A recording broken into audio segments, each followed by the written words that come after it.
President, on behalf of the Committee on Migrant Workers, I would like to introduce the following committee amendments, copies of which have been distributed to our colleagues. Specifically, on page 2, delete the entire paragraph from lines 7 to 9 and replace with a new one, which shall read as follows. Financial literacy training shall also be incorporated into the pre-employment orientation seminar or POS and other pre-migration orientation seminar or PMOS and trainings conducted by the DMW and other relevant agencies. The immediate family members and dependents of OFWs throughout the Philippines who are involved in the management of remittances and family finances shall likewise be equipped with relevant financial knowledge and skills through online seminars and other feasible and effective means. I so move, Mr. President. I hear no objection. We will approve it, but may we have a copy, please? The presiding officer given a copy. Anyway, the motion is approved. On page 2, line 15, after the acronym DILG and before the conjunction and, insert the phrase which reads as follows. The Department of Trade and Industry, the Home Development Mutual Fund, Pag-ibig Fund, the Social Security System, or SSS. I so move, Mr. President. Any objection? Hearing none, adopted. On page 2, between lines 17 and 18, insert a new paragraph which shall read as follows. The DMW and OWA shall issue the necessary policies and guidelines on the conduct of the PDOS, including regulations on the qualifications and registrations and accreditation of PDOS providers and trainers. I so move, Mr. President. Any objections? Hearing none, adopted. On page 2, delete lines 26 to 29 until lines 1 to 2 of page 3. I so move, Mr. President. Delete. Delete lines 26 to Yes, 29. no replacement. Just delete. Just delete, Mr. President. Any objection? Hearing none, adopted. On page 3, deletes lines 3 to 6 and replace it with 2 new paragraphs which shall read as follows. The DMW shall, in coordination with OWA, DOF, BSP, SEC, DICT, DILG, DTI, Pag-ibig, and SSS, educate OFWs and their families on protecting their earnings, managing their income and debts, and prioritizing savings and investments for sustainable livelihood and long-term financial stability. Financial education shall include lectures, discussions, and trainings on financial information, subjects and programs that may deem relevant by the implementing agencies such as, but not limited to, saving and budgeting, debt management, financial planning, avoidance of exorbitant interest on loans or debts, consumer protection, fraud and scam prevention, digital financial literacy, and cyber hygiene, and financial products such as stocks, bonds, insurance, and mutual funds. I so move, Mr. President. Anong definition niya ito? Kung presidente ng bangko sa financial re-education. Any objection? May concern lang. Gusto ko lang mabasa Hearing none, adopted. On page 3, line 11, after the word including, insert the phrase but not limited to. Then after the word scams, insert the word and, after which delete the comma and the phrase, and the like after the word schemes. I so move, Mr. President. Any objection? Hearing none, amendments adopted. On page 3, between lines 11 and insert a new section 7, which shall read as follows. Section 7, appropriations.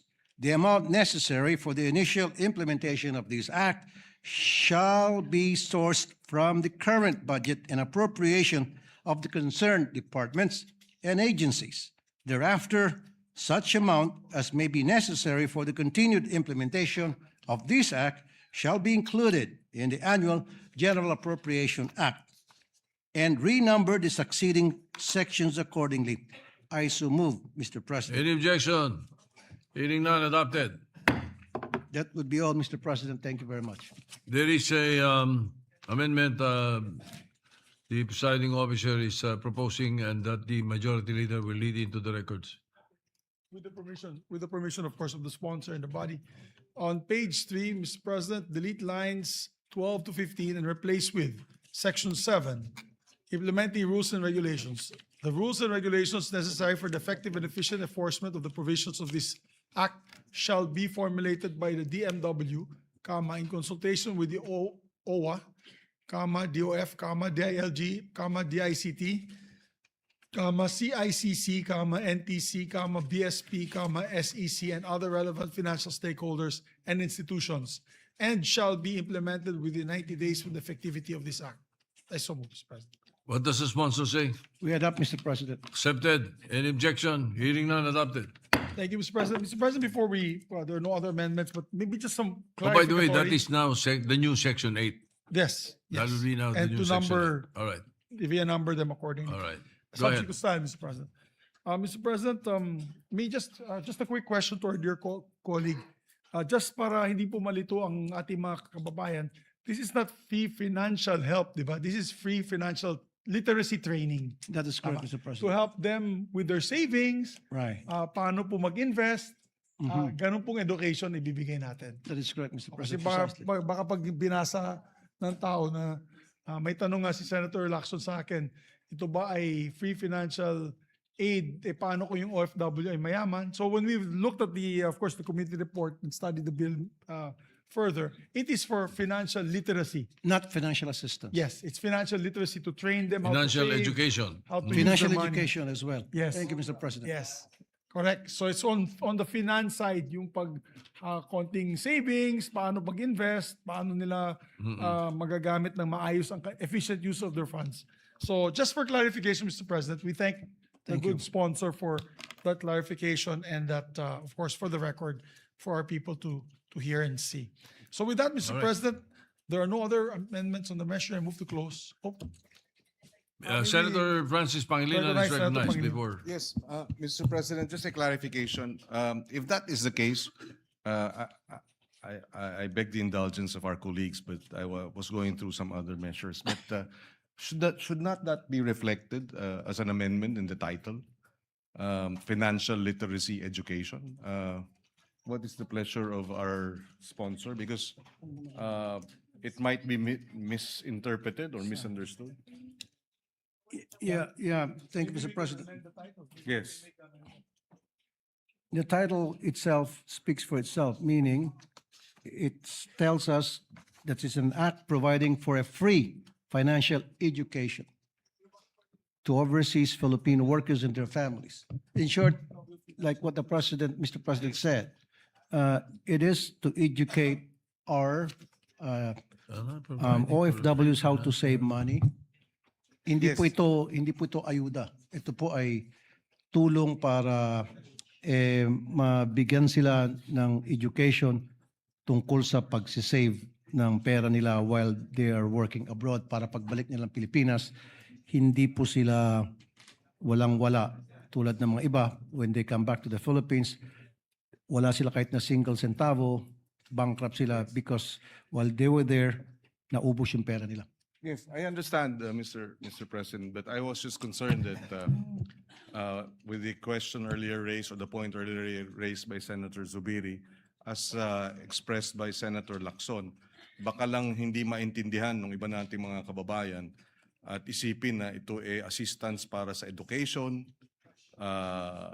but it's really financial literacy education. Oo nga, ano. Kasi pag sinabang financial education, baka hindi so maybe if the good senator is Yeah. willing. I agree, Mr. President, with the good senator. Well, in that case,